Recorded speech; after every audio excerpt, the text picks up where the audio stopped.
Muy buenos días, buenas tardes, buenas noches. Espero que estén de lo mejor. Vamos a ver un poquito de este libro, Conciencias y Jerarquías. Triguerinjo. Algo que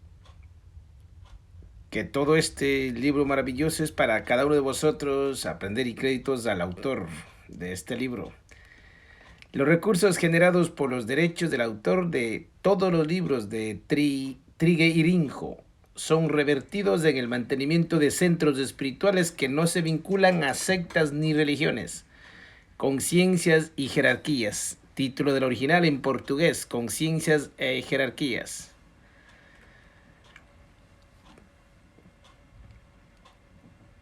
Nicolás Roerich, de los Himalayas, 1933. Témpera sobre tela gentilmente cedida por el Nicholas Roerich Museum, New York, Estados Unidos. Vamos a ver qué es lo que podemos aprender de este maravilloso libro en el despertar de la conciencia para cada uno de vosotros. A la conciencia mayor que sustenta el planeta Tierra y a todos los que colaboran con el plan evolutivo. Pues ni más que decir, vamos. Agradecemos a la editorial Kierre el permiso para que este libro sea publicado por Irden Editorial. Parte 1. Índice para recordar, presentación, referencias biográficas de 4 jerarquías citadas en estos textos. Parte 1, en convocatoria de Samana al grupo operativo. Es Mahindra que pide, Mahindra que reina la paz. Parte 2, del Padre Pío a Muriel. Pautas del hermano Pío para la estadía en San Giovanni Rotondo. Anotaciones del grupo operativo durante el contacto con el hermano Pío. Muriel revela al Padre Pío. Primero, vida y virtud como jerarquía. Segundo, la vía sagrada al templo. Tercera, la hora de la elevación. Cuarta, liberar en oración. Quinta, en el monte de los pinos, las primeras señales. 6, delante del Calvario, las segundas señales. 7, señales después de la cruz. Parte 3, Cutulim y Francisco. Dice Cutulim, dice el hermano Francisco. Cutulim prosigue, la hermandad humildad en el hermano Francisco. Parte 4, presencia de Lutielik, Santa Clara de Asís. Las almas y el alivio del sufrimiento. Frases sobre el monasterio Raima inspiradas por Clara. Parte 5, la preciosa instrucción de Mishuk. Definición del verdadero camino para las conciencias. Camino de oración. Palabras finales de aquí en adelante. Para recordar, en realidad son los seres que renuncian a sí mismos y viven al servicio de la conciencia única de Dios, quienes sostienen el planeta. De otro modo, la Tierra ya habría perdido su equilibrio en el espacio. En este libro se aborda la vida de algunos seres que, como miembros de la jerarquía espiritual, primero son en este sentido fuente de inspiración y enseñanza para todos nosotros. Nuestra atención deberá centrarse en aspectos más espirituales de sus vidas, como todos ellos tenían como meta el infinito, el cielo. Confirmar sus estadías en la tierra sin la visión trascendente de sus trayectorias sería omitir ese destino mayor. Este libro fue concebido para colaborar con los que anhelan emerger de la situación humana y alcanzar niveles más elevados de conciencia, que él pueda tocar al mayor número posible de almas. Son nuestros votos como mero escriba. Jerarquía espiritual, conciencias que trascendieron la evolución material y trabajan para el plan evolutivo. Presentación.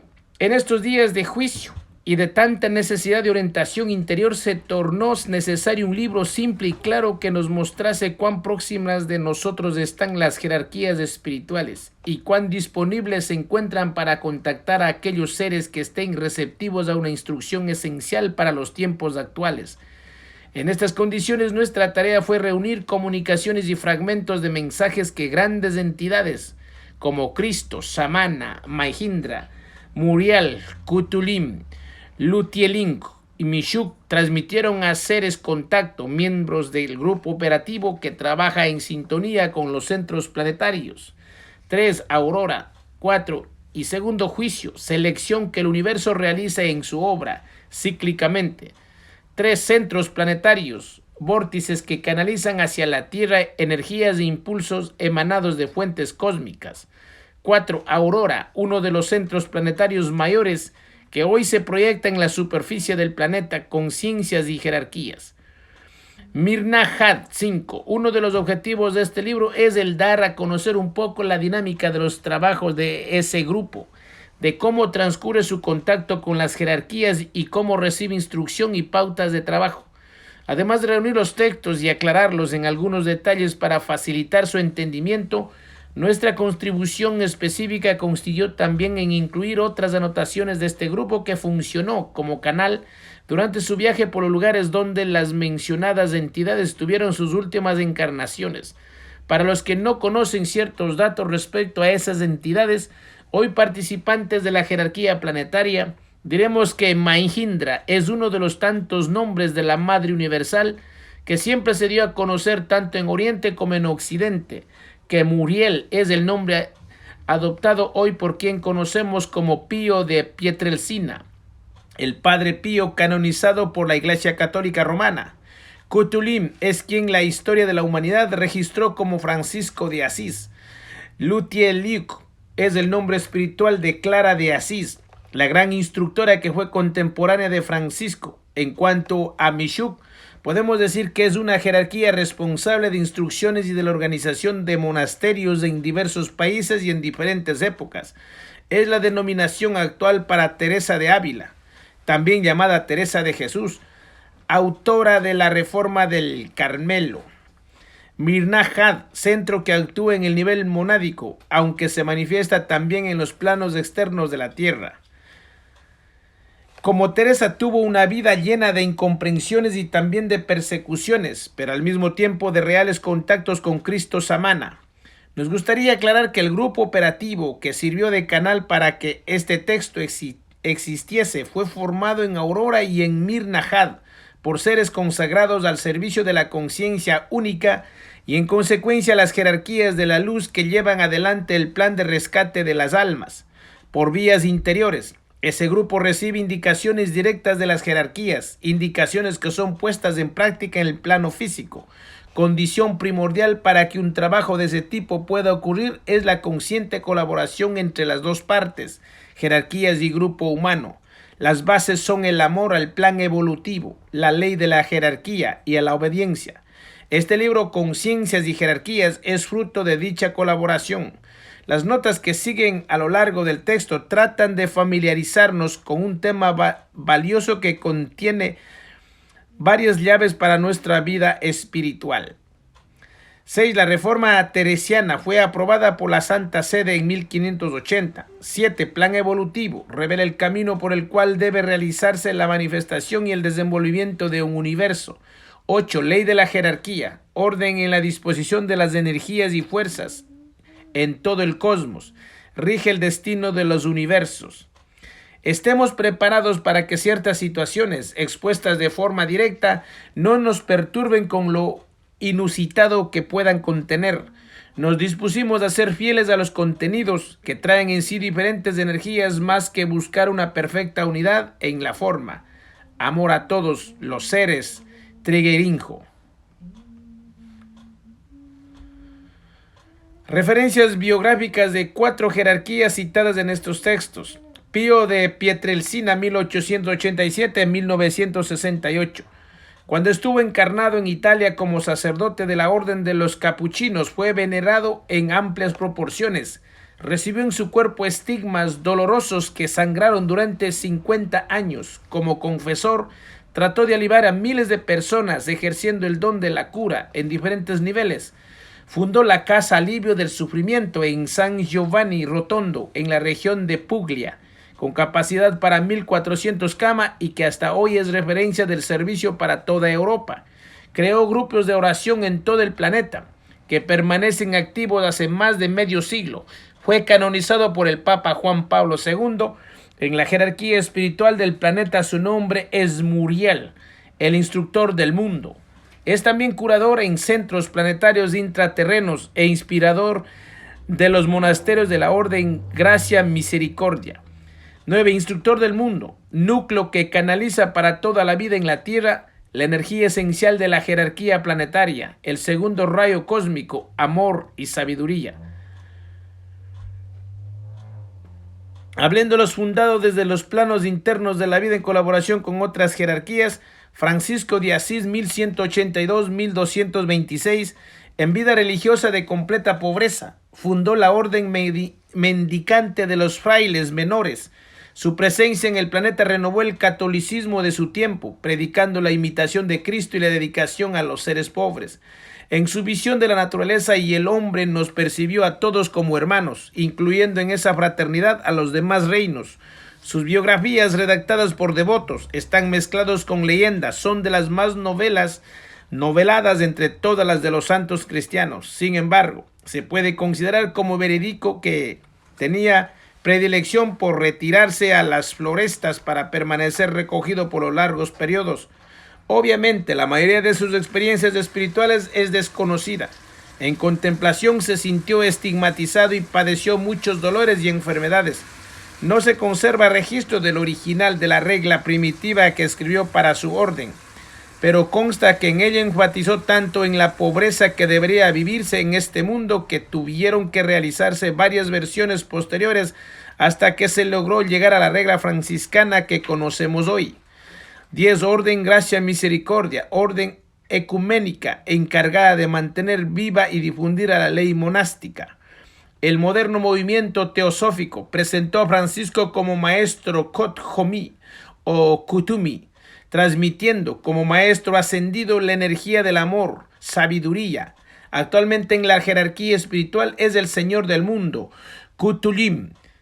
Clara de Asís de 1193-94 a 1253, de noble familia, abandonó su casa para seguir enteramente a Jesús. Fue al encuentro de Francisco de Asís y asumió la vida de pobreza. No obstante, aconsejada por Francisco, aceptó la regla de San Benito y el título de abadesa, manteniendo entre tanto el privilegio de pobreza, concedido por el Papa, la libertad de nada poseer. Fundó la rama femenina de la orden franciscana, conocida por damas pobres, y pudo practicar la donación de sí con el rigor que se proponía. Hechos sobrenaturales ocurrían por intermedio de Jesús, siendo protagonista de situaciones críticas en las cuales la acción de su espíritu era evidente. Durante la invasión de Asís por los sarracenos, Clara les mostró la custodia que contenía la hostia consagrada y los invasores huyeron. 11. Señor del mundo, conciencia excelsa, canal para que el propósito logoico se cumpla. Se focaliza hoy en Mixtlitlán, el regente anterior de Amuná-Kur. Ahora se dedica a tareas que trascienden este planeta. Las virtudes de Clara fueron muy conocidas y nuevos monasterios de clarisas se diseminaron acogiendo a las damas que optaban por cambiar radicalmente de vida. Al final de sus días terrestres, gravemente enferma, fue visitada por el Papa que lo llevó a la aprobación de su regla definitiva, la de estricta pobreza. Consta que el pontífice propuso que en su funeral no se celebrase el oficio de los muertos, sino el oficio de las vírgenes. También se menciona el hecho de haber asistido sin salir de su lecho mientras desencarnaba a la ceremonia de la Eucaristía que se daba en otro lugar. Hoy, usando el nombre Lutieliuk, vitaliza en los planos internos un monasterio femenino en el retiro intraterreno de Roraima. Basada en la humildad, la regla de ese monasterio será revelada a los seres operativos que tienen tareas que cumplir con esa jerarquía. Teresa de Ávila, 1515-1582. Hay seres cuya vida es un verdadero itinerario inspirador para que nos elevemos del nivel de conciencia en el cual nos encontramos, y Teresa de Ávila es uno de ellos. Vivió crisis que no siempre fueron comprendidas, inclusive por los que formaban la orden religiosa de las Carmelitas, de la cual formaba parte, donde a cierta altura de los agitados acontecimientos asumió el papel de reformadora. El marco social y cultural de su tiempo en España mezclaba religión, política y economía condicionando la vida de las órdenes religiosas. No siempre los cristianos comprendieron o acogieron la verdadera esencia de lo que su gran instructor trajo al planeta. De esa manera, aquellos que, como ella, encarnaron para dar testimonio de su propio camino con Cristo, a veces encontraron dificultades casi insuperables en sus vidas terrestres. Desde temprana edad, Teresa se sensibilizó con la vida de los mártires e intentó un camino semejante, hasta que su padre la confió a las religiones de Ávila. Algunas enfermedades fueron el motivo de que su permanencia en el monasterio fuese irregular y Teresa vivió años de inseguridad y de sufrimiento. Ya bien adulta, se dio cuenta del tiempo que había empleado cuidando de lo no esencial y en un encuentro totalmente consciente con Jesús, este le mostró cuánto también él sufría por no recibir la respuesta correcta por parte de la humanidad. Ese contacto produjo un gran impulso en el espíritu de Teresa. Se sucedieron visiones de iluminaciones y ella se tornó a otra criatura. En sus oraciones no habría más interrupciones en su unión consciente con Dios. Al ver que la genuina regla carmelita no era vivida en los monasterios, fue inspirada interiormente y estimulada por Pedro de Alcántara para que fundase monasterios menores y más rigurosos. Elegida priora, fue autorizada a reformular otras fundaciones femeninas que ya existían, y cuando se dedicó a los monasterios masculinos, surgieron los carmelitas descalzos contemplativos. Fue en ese periodo que, al conocer a un joven sacerdote de 25 años, quien buscaba una vida del total rigor, lo condujo a ser carmelita descalzo con el nombre de Juan de la Cruz, y luego este se reveló como un gran instructor venerado hasta hoy.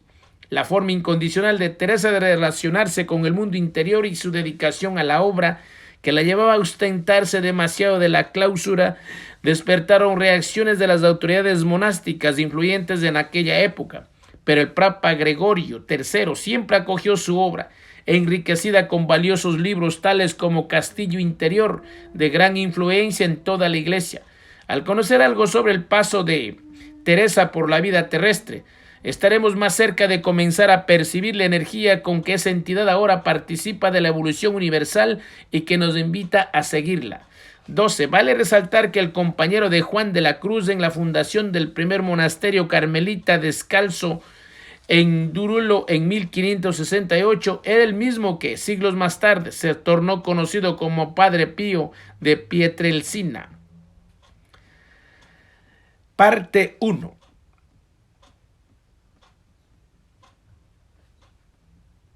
Convocatoria de Samana al grupo operativo. En una reunión de contacto, Cristo Samana convocó al grupo operativo para que se preparase para recibir informaciones de aquellos que él denominó testigos de Cristo: Pío de Pietrelcina, Francisco y Clara de Asís. Posteriormente, en esa instrucción fue incluida Teresa de Ávila, Teresa de Jesús. Al seguir indicaciones precisas de las jerarquías del grupo, emprendió viaje por los lugares donde esos seres habían encarnado y servido al plan evolutivo. San Giovanni Rotondo, Asís, Ávila y alrededores.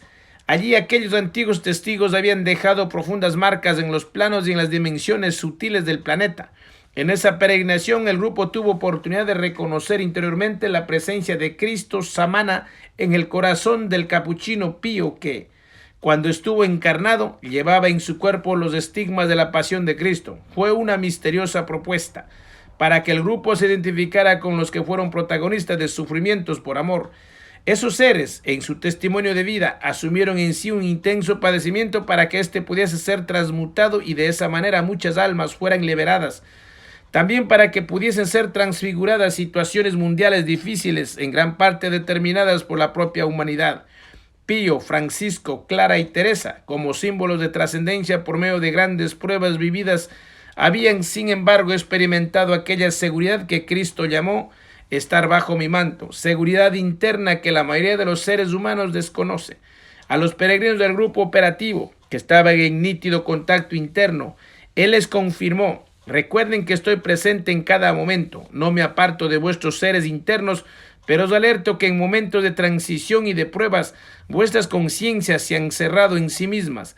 Ese aislamiento es como un puerto sin pescadores, en el cual fuerzas contrarias a nuestra unión intentan introducir la falta de ardor para quebrar vuestra confianza en mí. Este viaje de búsqueda interior del amor que los testigos vivieron por Cristo, llevaría a los peregrinos del grupo operativo a testimoniar el amor de Él por todas las almas. Nueva y misteriosa señal. En viaje ya sabían que irían a compartir nuevos grados de amor absoluto que los antiguos amados testigos conocieron.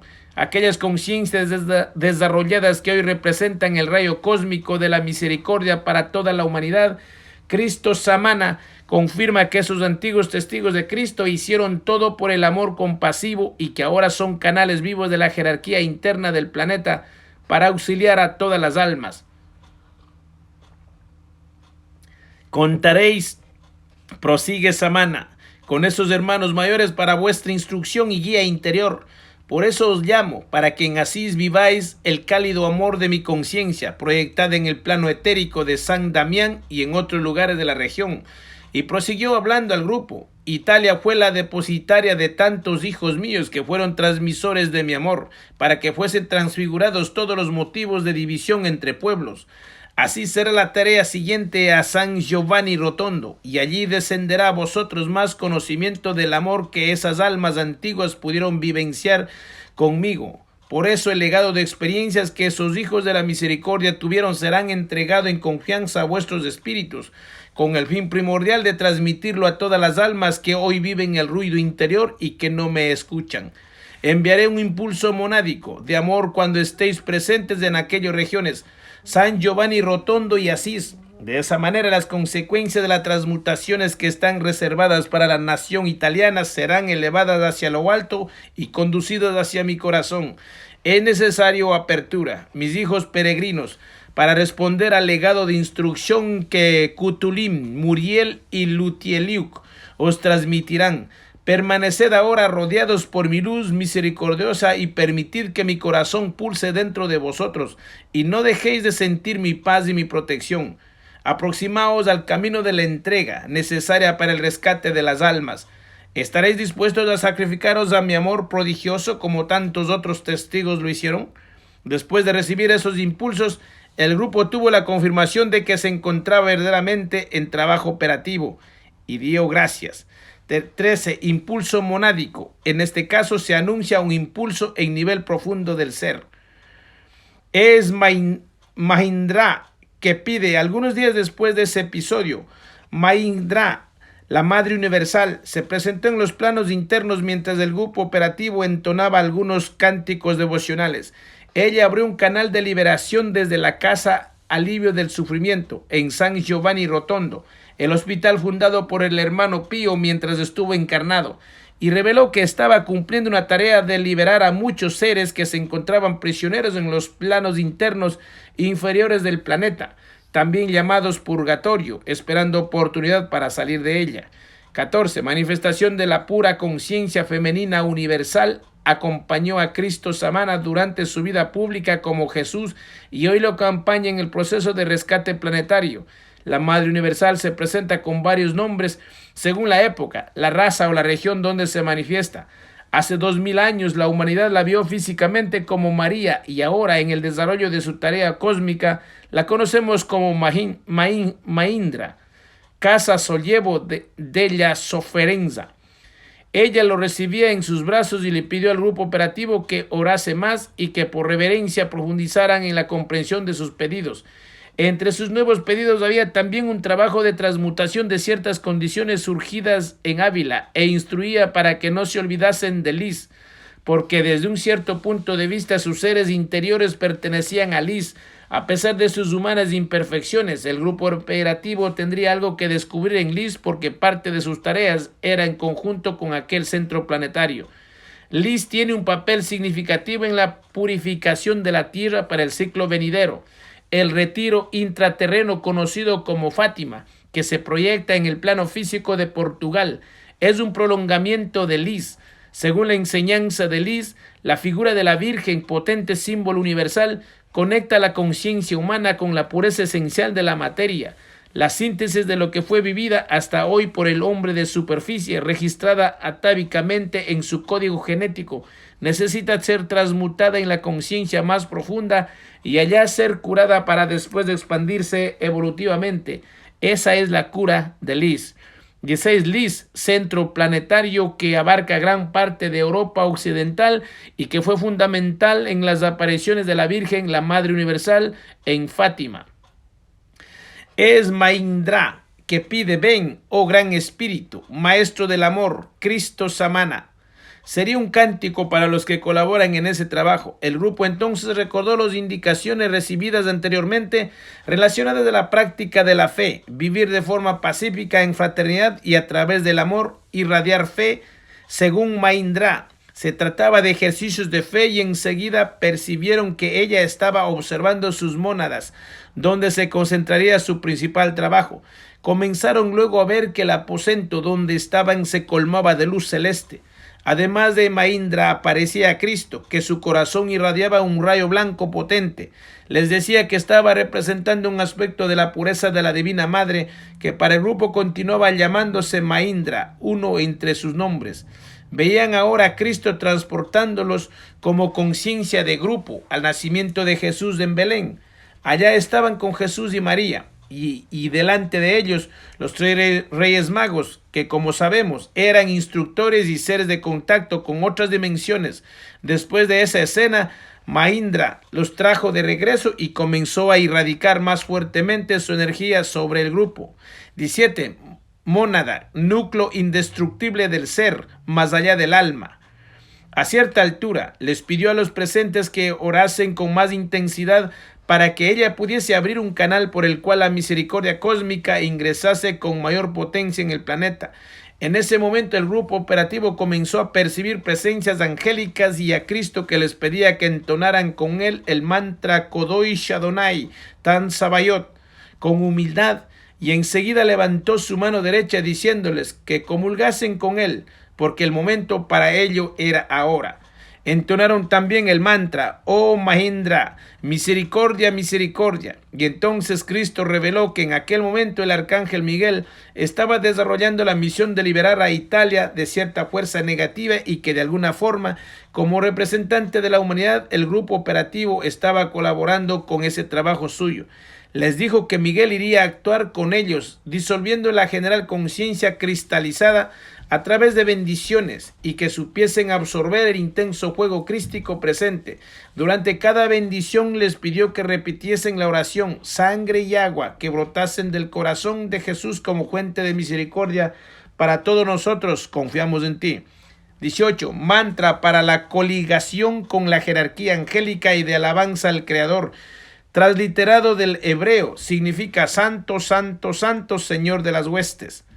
Al término del contacto les pasó una instrucción muy interna, algo que se refiere a su omnipresencia entre los universos. Maindra como reina de la paz. Maindra volvió a comunicarse, ahora con Reina de la Paz. Esta vez estaba acompañada por el Padre Pío y por San Antonio de Padua. Aclaró que las naciones necesitan de reconversión y que las oraciones no están siendo suficientes para eso. Incluso siendo grande el propósito, la respuesta es muy pequeña, pues en general no se encuentran espíritus dispuestos a beber del amargor del cáliz. Y les transmitió: sabéis que Antonio de Padua y Pío de Pietrelcina son representantes de la peregrinación, del camino místico en el interior y del camino del servicio en el exterior. ¿Por qué os traigo estos 2 fieles servidores de mi luz? Para que sigáis sus ejemplos. Debéis de encontrar otros colaboradores para mi misión, la de sustentar desde las conciencias la reforma que Cristo realizará cuando ingrese a los planos internos del planeta, antes de su descenso final. Sabéis que Él vendrá después que Gabriel y varias mónadas, que se ofrecieron como canales del Padre Creador, canales dignos, simples, humildes, para abrir las puertas de los cielos, como se hace también por medio de las oraciones. Mi presencia como María dentro de vosotros y entre vosotros es para que me sintáis más próxima y me reconozcáis como vuestra madre de los antiguos tiempos y la madre de la buena nueva. Durante los 3 próximos días, por la mañana iniciaréis vuestra tarea en la oración sin nada a esperar, pero atentos a mis anuncios a través de los movimientos de la naturaleza. Esas serán las señales que están llegando y traen al Espíritu Santo necesario en esta región, así como en Asia, en África y en todos vosotros. Hoy, durante vuestra ceremonia de comunión, sucede una coligación interna que muchos no percibieron. Algo viejo se fue y algo nuevo entró en vosotros, para que os fortalezcáis en la luz de Cristo. Las tinieblas descienden cada día sobre la tierra y el rescate se torna cada vez más urgente. Rescate sustentado por las oraciones y por la armonía de las palabras, por el canto, por la entonación sagrada de mantras, por el sonido interior. 19. En este momento la Madre Universal se denominó María y no Maindra. Serán instrumentos muy importantes para sustentaros durante todo el día y durante todos los días venideros. Activo en vosotros la devoción y la fe, para que seáis conducidos por esos dos rayos, por esas energías que permiten que las almas caminen hacia mí. Dejo aquí una luz que desciende del universo, de la séptima dimensión de conciencia, desde donde Cristo, como ángel solar, os irradia la esencia de su amor, como hermano, como maestro y como vuestro amigo. Encontradme en vuestras oraciones y así sabréis responder realmente a mi llamado. Cuando os pido orar por las ciudades y naciones y que os reunáis en encuentros de oración, es para que en diferentes niveles ocurran experiencias internas de cristificación y en los hermanos participados o participantes del instrumento de luz que puede entrar en el corazón de un hijo mío es el amor, es la alegría interior. Por eso me dirijo a vosotros ahora como Madre María, la misma Madre Universal, para que caminéis más fácilmente hacia el encuentro con el Espíritu Santo, con la Trinidad. Así como vosotros me sentís, así yo os sentiré a todos. Ahora necesito a todos atentos y despiertos para que observéis lo que está descendiendo de los cielos, aunque estéis realizando transmutaciones, y para que sintáis en vuestro interior la gracia que estoy enviándoos. Esto se refiere a la plenitud del Espíritu, a la unión con Dios y con su voluntad. Habéis pasado y estáis pasando por lugares de peregrinación, no solo para la cura y la liberación, sino para recibir los impulsos de otros hermanos mayores que vivieron de la cristificación que descendió sobre ellos y que puede descender sobre todos. Os pido atención para que comprendáis lo que os estoy diciendo, para que llevéis este anuncio a todos vuestros hermanos. Estáis recibiendo una oportunidad única de consagración, de una consagración más consciente y de una purificación más profunda. Yo os llevo a caminar en la luz y en la paz. La parte 2 de Padre Pío de Muriel. Como podemos percibir en estos tiempos, se ha tornado tan necesaria la relación estable entre los miembros de la jerarquía planetaria y es tan importante la guía recibida de los niveles superiores de conciencia, que las ayudas especiales de lo alto y de los propios guías e instructores fluyen de manera puntual. Entre los participantes del grupo operativo en este viaje estaban los que nunca antes habían experimentado tales contactos, aunque puedan haber tenido en sus vidas anteriores experiencias en este campo. Antes de que pasemos a nuevos mensajes, los que fueron transmitidos por el hermano Pío de Pietrelcina, el Padre Pío, nos gustaría relatar que en un momento dado, él estaba muy próximo delante del grupo, casi materializado con vestiduras sacerdotales. Expresaba su amor por todos los peregrinos que buscaban la ciudad del San Giovanni Rotondo y le pedía al grupo que cumpliese su tarea de ser canal de misericordia en ese lugar, pues muchos necesitan de ella y también sentir el amor del hermano Pío. La mayoría no sabe cómo hacer para salir del estado emocional en su devoción, ni cómo reencontrar la devoción pura, original de sus propias esencias internas.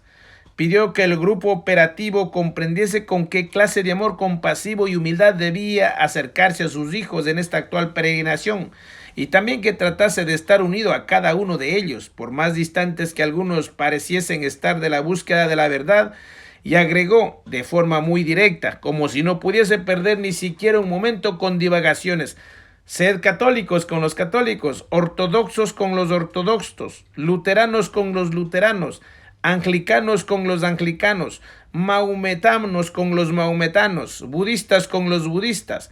Esa es la llave para que todos construyan la oportunidad de encontrar una puerta para entrar al reino celestial. Si así ocurre, estaréis delante de la vida de los ángeles, que os acogerán en el seno del Padre. Y recordad que la vida de los ángeles está en el corazón de Mahendra. Permaneció un momento en silencio y agregó: estableced con todos los peregrinos que encontréis un lenguaje para que comprendáis en vuestro interior que el amor del Padre Pío, el amor del hermano Pío, con certeza os llevará al amor de Muriel. Comenzó entonces a introducir la necesidad de que se formen redes de actividades, el espíritu de servicio presente en el Hospital de San Giovanni Rotondo como canal de alivio del sufrimiento debe peregrinar por el mundo a través de redes de cura, de servicio y de oración. Pido que comprendáis lo que solicito y lo que actuéis con fe. La red de difusión suma sus atribuciones a las otras tres, pero con atención para encontrar la forma más simple de comunicación, un lenguaje universal de amor y de humildad. El conocimiento de la vida de las jerarquías orientales y occidentales que a lo largo del tiempo fueron denominadas santos, es puente para llegar al corazón de las multitudes. Reescribid folletos, artículos y libros sobre sus vidas, actualizadas al día de hoy. En cuanto esos trabajos estén concluidos, es necesario crear un libro que sintetice sus vidas y las órdenes fundadas por ellos. Ese material debe expresar de forma clara la unión de las oraciones y la unidad de los corazones. 20. Se refiere a redes compuestas por grupos de servidores, parte de la tarea de la Fraternidad Federación Humanitaria Internacional, hoy sintetizadas en lo que denominamos Red Luz, www.fraterinternacional.org.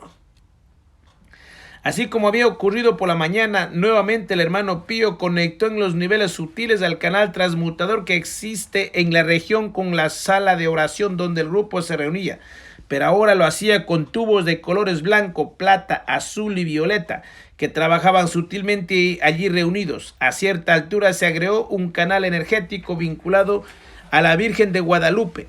Le preguntaban el por qué y él respondió: el amor de Mahendra, representada como Guadalupe, expresa su misericordia por los americanos y latinos, y en especial por los aborígenes, facilitando así el poder de transformación para los europeos, pues la materia indígena redimida se transforma en alegría, simplicidad, paz, cura y calor divino.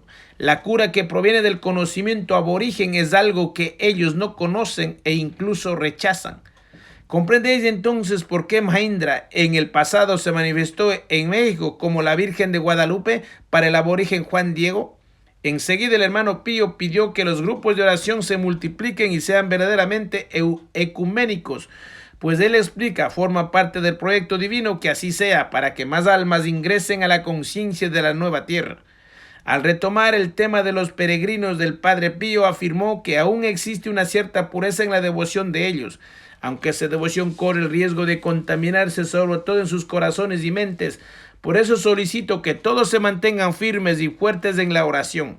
Permaneció en un tiempo en silencio y luego dijo: podrán llegar hasta la casa alivio del sufrimiento, pero se necesita fe y persistencia.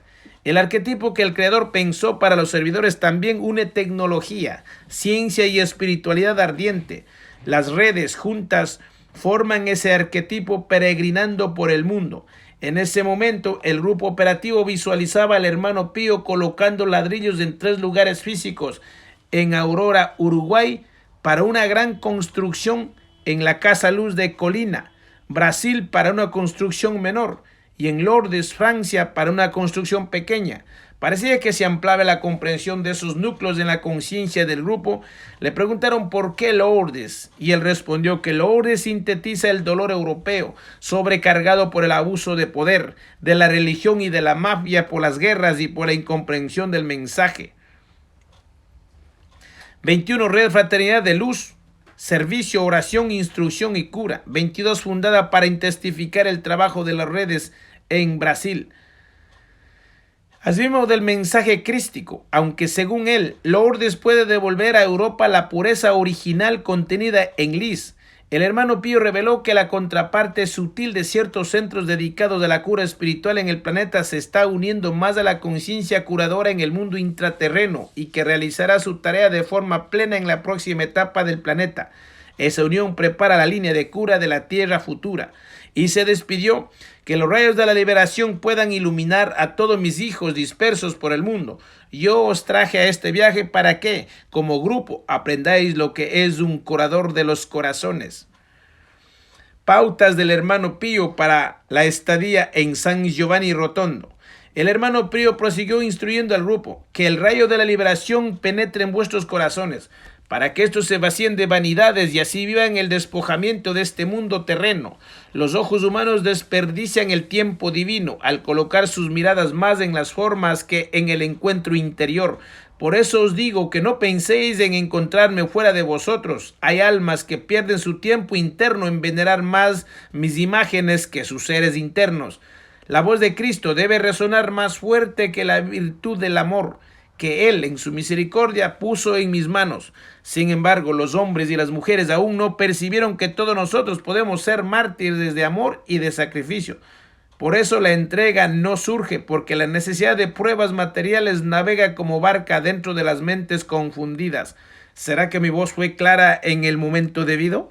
Cuando desde los planos internos veo que aspiran a una respuesta sabia y digna para todos los que buscan la cura, puedo observar que se olvidan que la principal cura es interior. Mi imagen en las almas ha superado la imagen divina que Dios colocó sobre sus hijos. Se olvidan de la presencia del Cristo vivo.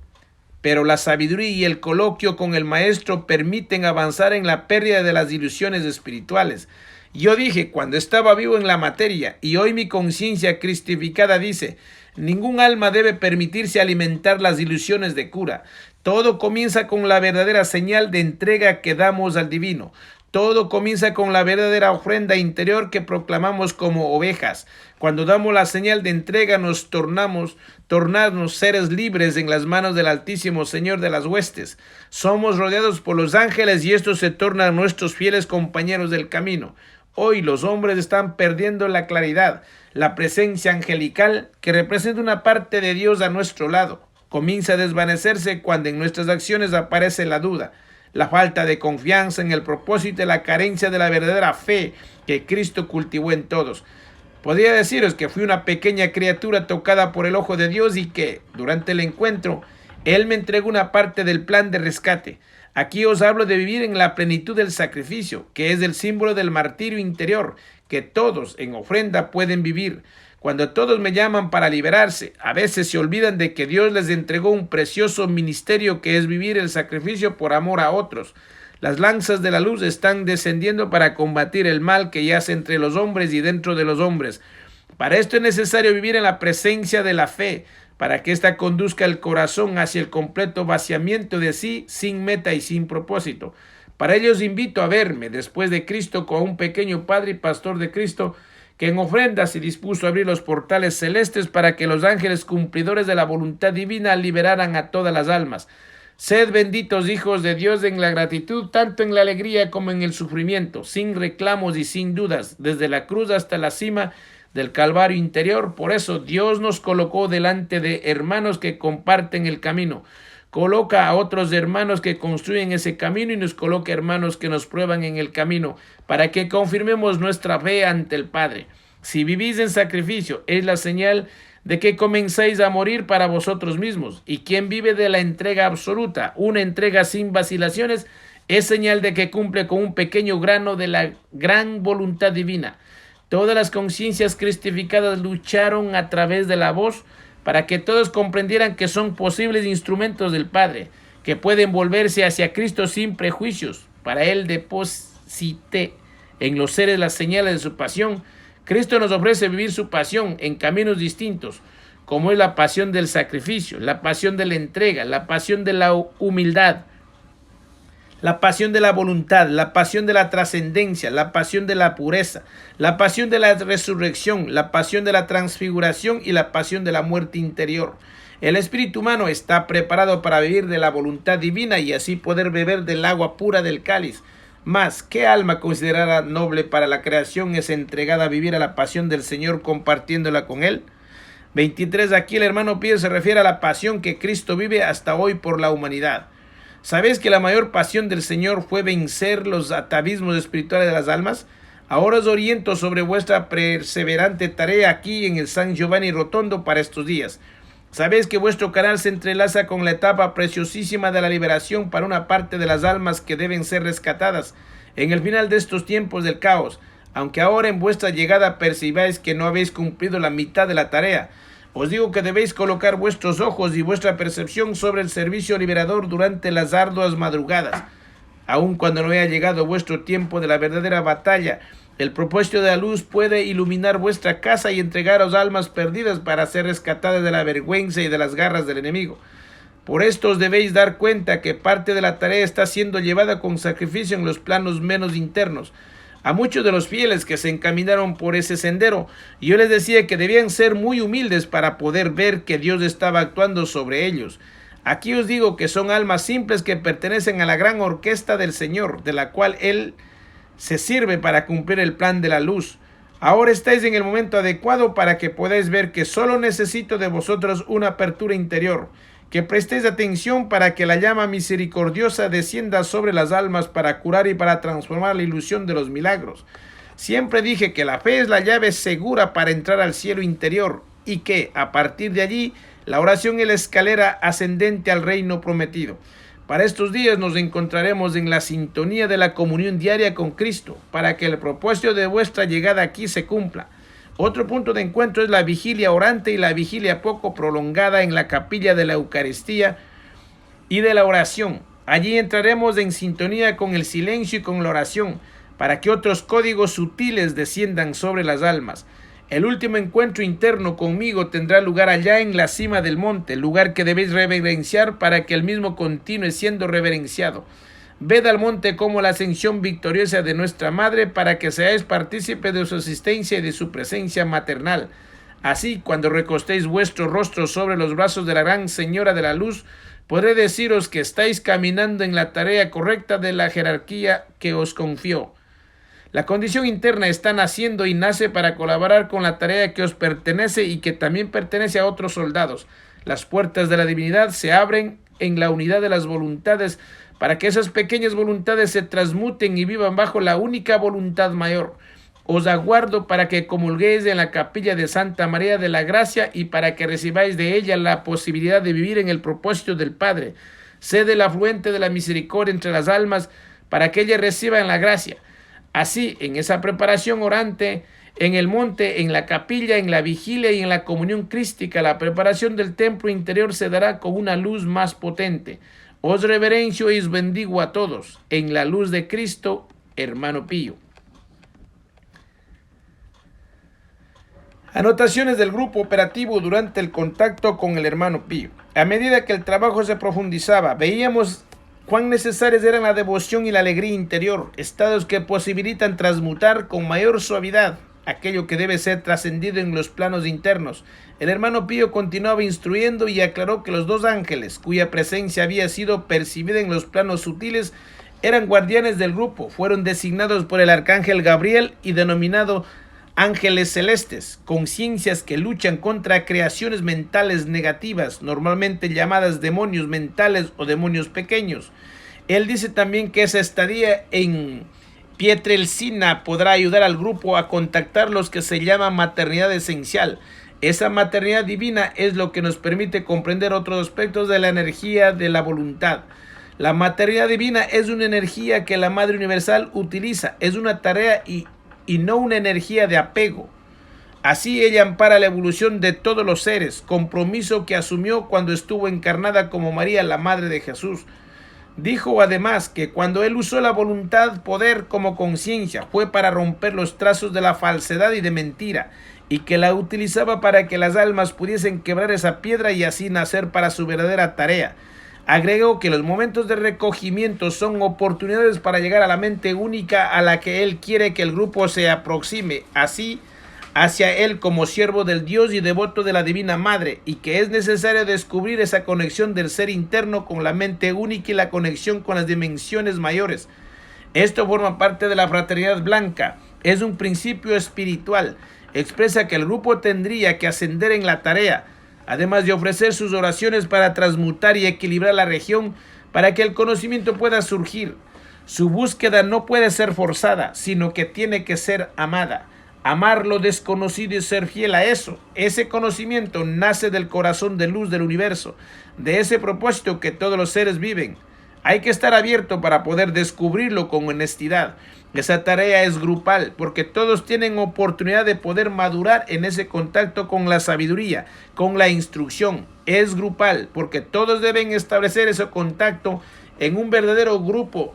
Nadie se desvía del camino y todos van al mismo tiempo. Él transmite al grupo que el compromiso con el Padre es eterno. Cuando alguien tiene más dolor, eso significa que tiene que dar más respuesta al universo, al Padre. Es necesario responder a su voluntad, sea con el alma o con una tarea interna. El alivio del sufrimiento se alcanza cuando se está con Dios, en contacto con Él. Es ahí cuando el alma es curada. En general, ese alivio no se manifiesta en los seres porque ellos se desvían de esa cura. Las situaciones diarias generalmente llevan a esa desconexión. A cierta altura, el hermano Pío instruye al grupo a través de un ejército con la madre tierra, con la madre naturaleza. Lo invita a experimentar un ejercicio que él hacía cuando estuvo encarnado, que consistía en orar con la madre naturaleza por intermedio de la madre universal. Ese ejercicio trata de colocarnos en contacto con la creación, el principio creador, que es la manifestación de la voluntad y del amor en todos los planos. Muriel revela al Padre Pío. Por un lado, estos escritos que siguen el hermano Pío quieren sugerir que en nuestras vidas hagamos una síntesis de devoción y servicio, y por otro lado, tratan de describir la experiencia de él en lo que se refiere a lo que pasa en el interior del ser, en el camino a la perfección. Si quisiéramos tomar estas anotaciones como referencia, nos prepararemos no solo para un intenso trabajo individual de adoración y comunión con el más alto nivel que podamos alcanzar, y también para que organicemos grupos unidos a una meta única, basados en la práctica de la oración como camino seguro para trabajos futuros más contemplativos. Será en la práctica de la oración como servicio espiritual que en nuestro interior descubriremos capacidades hasta entonces adormecidas, sumergidas en áreas subconscientes o en el inconsciente, durante la oración y durante la búsqueda de una comunión auténtica con lo más alto. Esas cualidades desconocidas son evocadas de mucha experiencia antigua, de otras vidas. Puede resurgir y ser útil en esos momentos caóticos que la humanidad está viviendo y de los cuales no da señales de querer apartarse.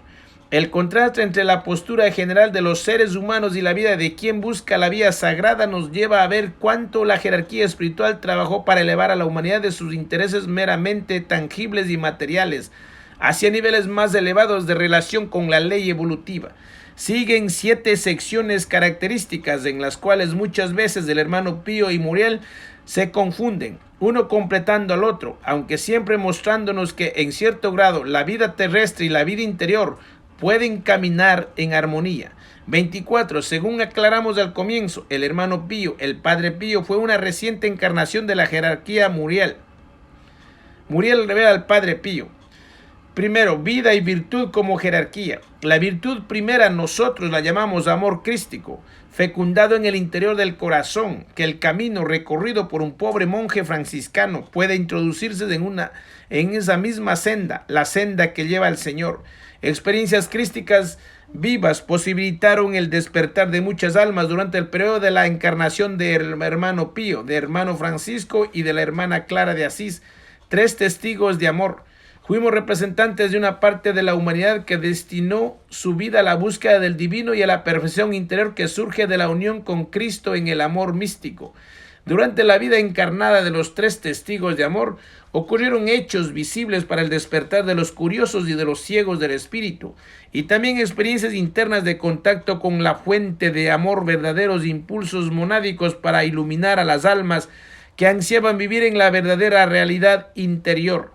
25. Posteriormente, el hermano Pío pidió que Teresa de Ávila fuese incluida en este texto entre testigos de Cristo. Colmadas por el amor crístico, encontraban fuerzas para vencer las barreras que separan la realidad espiritual de la realidad física de todas las almas. Estos 3 testigos de amor se dispusieron a vivir un estado profundo de entrega y de renuncia a la vida material. Y a pesar de estar en este mundo, su espíritu era como un cáliz en el cual la esencia crística se depositaba, esencia que une los seres en un solo puente de virtud espiritual con el Maestro Pastor. Esa esencia fue siendo descubierta por el ejercicio de la humildad y del servicio, que posibilitó el encuentro íntimo de Cristo con cada uno de los testigos de amor. Nos llamamos testigos de amor para que sepáis que existe en realidad una conexión interna con lo divino y que la misma se torna real en la vida de todas las almas. El hermano Pío representó una víctima sin cruz, sacrificada en el amor de Cristo, impulsó que se propaga hasta nuestros días. El hermano Francisco representó el amor absoluto de Cristo en la pobreza, vivió la ley del sacrificio y la transmitió a todas las almas. La hermana Clara representó la pureza esencial, la llamada androginia, en el nuevo tiempo. También su espíritu abarcó dimensiones de amor con repercusiones que se prolongan hasta nuestros días como obra de la jerarquía de la luz. Ahora con fidelidad nos podéis ver como instrumentos y como potenciales espíritus del Cristo misericordioso. Estamos ingresando en un nuevo ciclo de oportunidades internas. Estamos en un ciclo de confirmaciones con lo alto, confirmación con el propósito mayor. Los tres testigos de amor ampliaron sus conciencias por medio de los impulsos recibidos y alcanzaron esferas mayores que permitieron proyectar las virtudes hasta los planos elevados, donde vivenciaron encuentros con el divino. Así se tornaron canales y transmitieron a toda la posibilidad de una vida en comunión más real y profunda con el Maestro de la Luz. Como testigos de amor, pudieron enseñar a los demás la ley de la instrucción, lo que llamamos la virtud de la sabiduría. Esto sucedía en momentos en que los testigos del amor eran instrumentos de la palabra, para instruir y para curar a los presentes. La voz de la divinidad no solo se proyectó en los profetas, sino que también llegó con humildad a todos los instrumentos que aceptaron vivir la vida de perfección. Llamamos perfección al proceso de transformación de la materia por medio de la virtud interna de la renuncia. El olvido de sí y el hecho de estar abiertos a servir en una locura santa fortaleció a los testigos de amor para que, en el ejercicio de ese amor, sus espíritus fuesen plenos y entregados a la voluntad mayor. En ese camino de viva entrega, los testigos de amor irradiaron el espíritu de la fraternidad en todos los que estaban a su alrededor. Ese mismo espíritu de fraternidad se transmitió en forma evolutiva a otros seres que no estaban cerca de los testigos del amor. Esperamos que este relato inicial de experiencias represente la apertura de la puerta interior, aquella que os llevará a estar en Cristo y a aprender a ser instrumentos de su amor. Dejad que el agua de la renovación se vierta sobre vosotros, para que, como almas renovadas, entréis en el corazón mayor de la jerarquía, en unidad y protección, hermano Pío. Segundo, la vía sagrada al templo. En el camino hacia la perfección, la vía sagrada es una vida de las virtudes que preparan el despertar de la conciencia divina. La conciencia divina es la meta de la transformación constante dentro de la vida consagrada. Esto sucede para que el templo surja delante del ser que aspira a vivir dentro del reino. Llamamos reino al símbolo vivo de la convivencia consciente de las almas con las dimensiones mayores, dimensiones divinizadas por la mente única, lugar de contacto permanente con lo alto, por medio de ejercicios simples, como la oración, ejercicios de los que todos pueden participar. Decimos que el despertar del templo interno, el despertar del recinto en el cual el Padre vive en cada ser, se manifiesta a través de la vía sagrada. Para introducir a la conciencia en niveles más profundos, todas las almas deben transitar en sus vidas por la vía sagrada.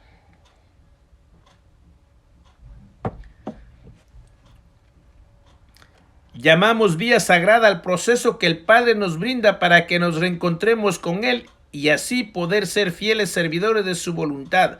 En los niveles internos, la vía sagrada puede ser percibida como un mundo fervoroso de oración y de devoción en el que las almas pueden irradiar su luz, siempre que el aspecto humano de la conciencia lo permita. La vía sagrada conduce al templo interior por el camino diario de pruebas y desafíos que las almas encarnadas deben recorrer con o sin el apoyo de la conciencia externa. La vía sagrada es vivida por las almas en diferentes etapas y el impulso de despertar anímico puede surgir de distintos modos. El impulso inicial para dar el paso hacia ese despertar surge cuando el alma emite su primer llamado a la personalidad.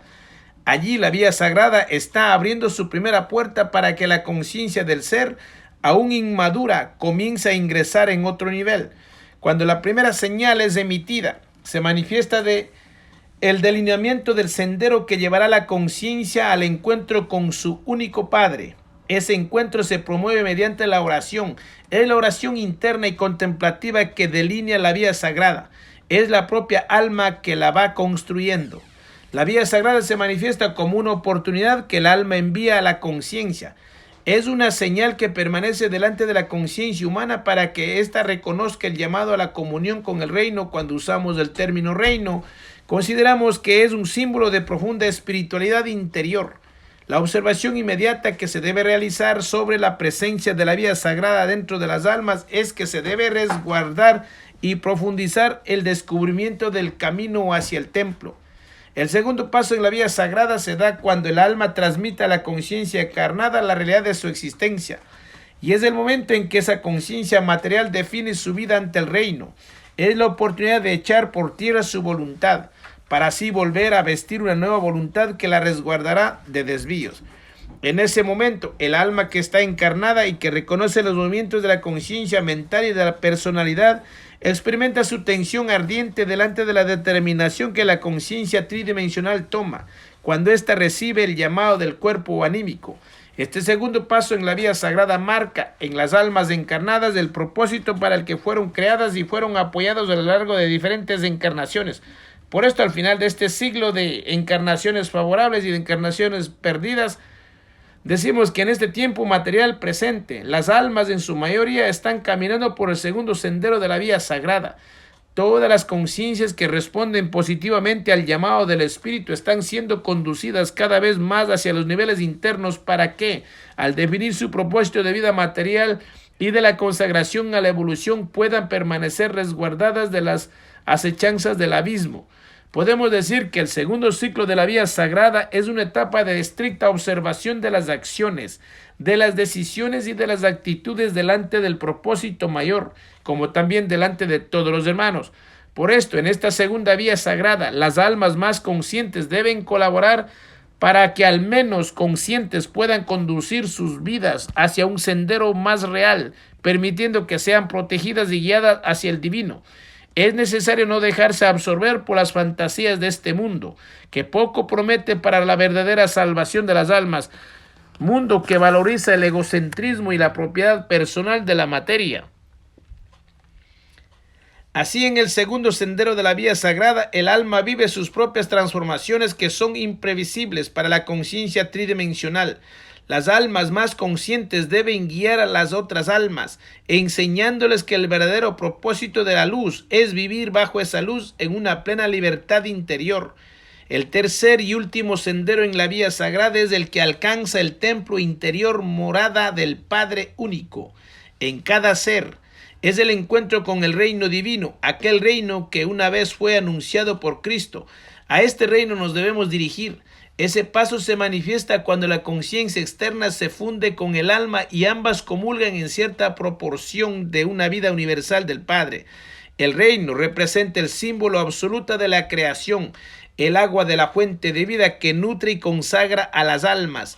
La llegada al templo interno es el momento de unión entre la conciencia tridimensional, el alma y la voluntad del Padre. Es cuando Él coloca su mirada sobre las almas y con el pleno permiso que el ser da a esa voluntad interior, las almas viven el delineamiento y el alineamiento de sus tareas para las que fueron creadas. Diríamos que en este tercer sendero de la vía sagrada las almas no solo se reencuentran con el Padre Mayor, sino que también se tornan instrumentos vivos para el propósito preparado por el Padre desde el inicio de la creación. Así las almas son ungidas por un amor superior, un amor que posee una vertiente y una naciente que fluye de manera continua hacia la tierra. Este es el amor de Cristo transfigurado y así ascendió como una conciencia cósmica mayor. 26. Padre único, la conciencia única, la unidad perfecta. En el momento en que se puede vivenciar el ingreso al templo, el alma no solo recibe la conducción interna de su tarea, sino que también recibe el impulso del amor crístico que construye la nueva vida del alma consagrada dentro de la creación. Así el alma se vuelve un instrumento flexible y moldeable para la voluntad que desciende, voluntad que debe guiar a todas las almas. En ese tercer sendero es cuando el alma se convierte victoriosamente en un escudo de Cristo y en una luz que resplandece y cumple su parte en la expresión del principio creador. Llamamos principio creador a la voluntad que se manifiesta en todos los planos de la creación y que construye, une y afianza el contacto con la divinidad de la luz, con Dios nuestro Padre, que observa a todas las almas como conciencias predilectas que pertenecen a su luz universal. Si todas las almas, todas las conciencias tridimensionales hubiesen comprendido el propósito que Cristo anunció muchas veces, todas serían servidoras plenas de la creación, en la luz de Cristo, hermano Pío. La hora de la elevación, bajo el poder del Espíritu Santo, sean bendecidos en el momento de vuestro reencuentro con Cristo en la unidad fraterna de la Eucaristía. Ese será el momento en que el Espíritu podrá unirse con el propósito de la ley y con el propósito de la voluntad de Dios, permitiéndonos ser impregnados por el aroma sagrada de Dios y así con ese aroma sagrada envueltos por la luz de su corazón, ese corazón que es digno de recibir vuestra gratitud por toda la misericordia que Él derrama sobre vosotros y sobre toda la obra que estáis llevando adelante en el nombre de la luz celestial, que el sello de la comunión plasme en vosotros el corazón digno y amado de Cristo, para que transmitáis la esperanza de vivir y amar a todas las almas que carecen de ella.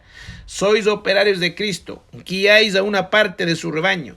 Debéis tornaros a la oveja más insignificante dentro del rebaño, la pobre del espíritu y vacía en la nada, la que recibe la bendición del pastor para cumplir la voluntad del Hijo del Padre. Y así, entrando en el corazón misericordioso de Cristo, se rompen las barreras de estructuras materiales, de ideas y pensamientos que os impiden dar los pasos. Sabéis que el cuerpo teme los cambios profundos. Para comprender mejor de qué os hablo, compartiré con toda la experiencia que llamo la hora de la elevación. Antes del momento en que trascendía los planos internos como alma y como conciencia, la hora de la elevación estuvo marcada por la oración, ejercicio espiritual que me preparó como instrumento de Dios para cuando debiese ascender a otros niveles. La elevación habla de la sublimación de la materia en el hermano Pío que, como instrumento, se tornó en cuerpo venerable y cristificado por la acción de otras leyes. En el momento de la elevación de su espíritu al reino prometido, actuaron nuevas leyes, aquellas que por la mano del Padre y por su voluntad fueron descendiendo al hermano Pío. Las nombró como leyes porque representan una actividad inteligente de los rayos universales. Antes de la hora de la elevación y después de esa hora, actuó en el hermano Pío un grupo de rayos que permitieron crear distintas condiciones de contacto para su propio ser. Puedo decirle que el rayo de la liberación representó un aspecto vivo del arcángel Miguel, un principio de creación en él, así como el Padre Creador propone para este universo una renovación de las estructuras que los mismos seres humanos generan para su evolución. 20 rayos universales, energías que manifiestan los universos. La liberación es un principio del rayo en movimiento que permiten desterrar condiciones internas que permanecen entrelazadas como las raíces del bajo, el suelo. En su expansión, los rayos que rigen la vida de los seres generan nuevos principios evolutivos. Durante la experiencia como monje capuchino, el rayo de la liberación se desenvolvió en el hermano Pío, acompañando la vida de los seres de su entorno como forma de reorganizar las situaciones que se presentaban en sus existencias. Ese es un rayo que moviliza el propio objetivo de la vida terrena, aquello que los seres pueden generar y así crea nuevas bases para la experiencia en la materia. A la hora de la elevación, así como en otros momentos, el espíritu se ve envuelto por el amor universal que nace del corazón del Altísimo. Allí la presencia del Espíritu único condujo a la conciencia del hermano Pío a niveles elevados, donde se encontraba la presencia crística. Fue el momento de reencontrarme con Cristo frente a frente y de corazón a corazón. Fue el inicio de la fusión de mi ser con el Espíritu de eternidad del Señor. Así fue para que pudiese continuar compartiendo su martirio por todas las almas que no lo ven o no lo escuchan. En la hora de la elevación, el espíritu suelta las riendas del control de la materia y el alma se torna libre de todas las condiciones que la unían al ser planetario. En ese momento, la conciencia servidora de Cristo se torna un instrumento pleno para servir eternamente. Se ve entonces como el camino del cálido sufrimiento permite liberar estados inconscientes dentro de la encarnación. El sacrificio prepara la liberación y posibilita reencontrar nuestro compromiso cósmico. Cuando el espíritu se libera de la materia para percibir la hora de la elevación, no se debe premeditar. Para que comprendáis, os digo que dentro del éter se puede hacer retornar el equilibrio o el orden de la vida en todos los seres. En sí, las leyes no cambian, porque cumplen el propósito para el cual fueron creadas. Lo que cambia es la actitud en los seres que, en ciertos casos, condiciona la evolución del espíritu. En ese estado, por las vacilaciones que vive en la materia, la conciencia del alma transforma todo el proceso evolutivo que se propuso y surgen nuevos aprendizajes que sustituyen el desequilibrio generado por una acción inconsciente del ser reencarnado. 28. Ser planetario, denominación utilizada por las jerarquías para referirse a la personalidad y al ego humano, que están constituidos de materia planetaria terrestre. Por esto, la orden de la elevación está vinculada a las condiciones que los seres entretejen en sus vidas. La hora de la elevación es el momento en que los ángeles conducen al espíritu al encuentro con el reino, un reino que vive la eternidad del servicio y la eternidad de la paz, reino que intenta proyectarse como un espejo de luz sobre las dimensiones más físicas. En unidad, hermano Pío.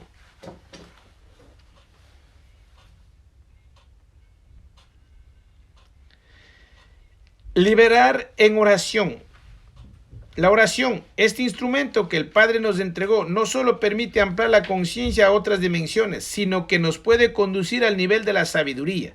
Es también herramienta creadora, que sustituye la generación inconsciente de acontecimientos por la personalidad y los transmuta en una vibración más elevada. Con el apoyo del verbo, el alma que ora en humildad puede colaborar con la jerarquía, posibilitando que procesos de redención, de despertar y de liberación se manifiesten en este último ciclo planetario. A lo largo del tiempo, la oración, como vehículo de transmutación, ha pasado por transformaciones en la vida de los seres. La oración promueve un movimiento interno de contacto con el divino y como herramienta de la luz remueve el polvo que generamos para que podamos ver más allá y vislumbrar el verdadero propósito que cada alma debe vivir con la luz. 29. Verbo. Se refiere aquí al uso orante de la palabra, principalmente cuando es pronunciada en voz alta. La oración es un instrumento liberador y transmutador, cuando en la intención que se imprime en ella persiste el espíritu de unidad y de comunión con el universo. Para que la oración sea útil en la liberación de las almas, debe estar aliviada de procesos mentales que restringen su capacidad de acción. Cuando se permite abrir los canales de la oración, esta puede tornarse liberadora, capaz de conducir hacia lo alto toda la materia energética, la que condiciona la expansión de propósitos de la luz. La oración transmutadora tiene una base fundamental que es la unidad con la ley y la armonía en el espacio en el cual se practica el ejercicio orante. Con estas dos columnas, la unidad y la armonía, el templo se torna seguro para recibir impulsos mayores de luz junto a la jerarquía. La oración como principio creador genera la posibilidad de que desciendan nuevos códigos hasta la dimensión material, códigos que pueden acondicionar nuevamente desde un proceso evolutivo individual hasta una situación planetaria. Es la misma oración la que actúa como puente en el contacto que las almas pueden tener con Dios. El método de la oración es el que más debe cuidar y proteger la conciencia para el propósito de esa oración no se torne una estructura mental. 30. Se refiere a la materia etérica, astral y mental. La oración transmutadora tiene el efecto de romper las estructuras de los procesos mentales, cuando la puerta interna, la del corazón, permanece abierta para que éste modifique las condiciones que se manifiestan. Puedo deciros que durante mis ejercicios de oración, la meta era estar en profundo contacto con la divinidad, de forma simple y poco estructurada, para realmente abrir el portal al cielo. La oración debe darse de manera simple y libre. Así se volverá auténtica delante del Espíritu Mayor de la Luz.